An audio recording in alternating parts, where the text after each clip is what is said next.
বন্ধুরা দেখো জাস্ট অল্প কিছু সময়ের ভিতরে কিভাবে আমি এত টাকা উপার্জন করে ফেললাম। বন্ধুরা একদম ইজি, তোমরা পারবে। সেটার জন্য অবশ্যই তোমরা গুগল থেকে ওয়ানিকবিট অ্যাপসটি প্রথমে ডাউনলোড করে ফেলবে। তারপর বন্ধুরা দেখো এখান থেকে তোমরা অ্যাপস ইনস্টল করো। ওপেন করার সাথে সাথে তোমরা এরকম একটা ইন্টারফেস দেখতে পারবে। এখান থেকে তুমি উপর ডান পাশে রেজিস্ট্রেশন এখানে ক্লিক করে ফেলবে। তারপর এখান থেকে তুমি বাই ইমেল অপশনে ক্লিক করে ফেলবে।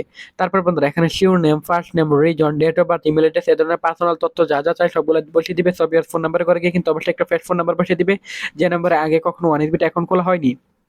তারপর বিয়ার দেখো এখানে পাসওয়ার্ডে করে গিয়ে কিন্তু পাসওয়ার্ডটি বসানোর পর প্রোমো কোডে করে গিয়ে কিন্তু অবশ্যই তোমরা আমাদের স্পেশাল প্রোমো কোড NEW1000 এই প্রোমো কোডটি বসিয়ে দিবে। তারপর বিয়ার এখান থেকে তুমি নিচের বক্সগুলোতে টিক মার দিয়ে নিচে রেজিস্টার আইকনে ক্লিক করে ফেলবে। সো বন্ধুরা দেখো এখান থেকে কিন্তু অলরেডি আমাদের অ্যাকাউন্ট খোলা হয়ে গেছে। সো বন্ধুরা দেখো এখান থেকে তোমাদেরকে দেখাবো কিভাবে তোমরা ডিপোজিট করতে হয়। সেটার জন্য অবশ্যই এখান থেকে প্লাস আইকনে ক্লিক করে ফেলবে। তারপর বন্ধুরা দেখো এখানে বিভিন্ন ধরনের গেমিং অপশন আছে। সো বন্ধুরা দেখো এখানে বিভিন্ন ধরনের ব্যাংকিং অপশন আছে, যার দ্বারা খুব সহজে ডিপোজিট করতে পারবে। সো বিয়ার দেখো এখান থেকে আমি ইউপি অপশনটি সিলেক্টেড করলাম। তারপর বিয়ার এখান থেকে দেখো তুমি কপি করে নিবে উপরের যে নাম্বারটি সেটা, তারপর এখানে অ্যামাউন্ট বসিয়ে দেওয়ার পর সমপরিমাণ টাকা কপি করা নাম্বারে পাঠিয়ে দিবে। তারপর যে নাম্বার থেকে পাঠিয়েছে সেটা এখানে বসিয়ে দিবে। তারপর বিএস এখানে ট্রানজাকশন আইডি বসিয়ে দিবে। তারপর বিএস এখানে কনফার্মে ক্লিক করলে তোমার অ্যাকাউন্টে টাকাটা চলে আসবে অল্প কিছুক্ষণের ভিতর।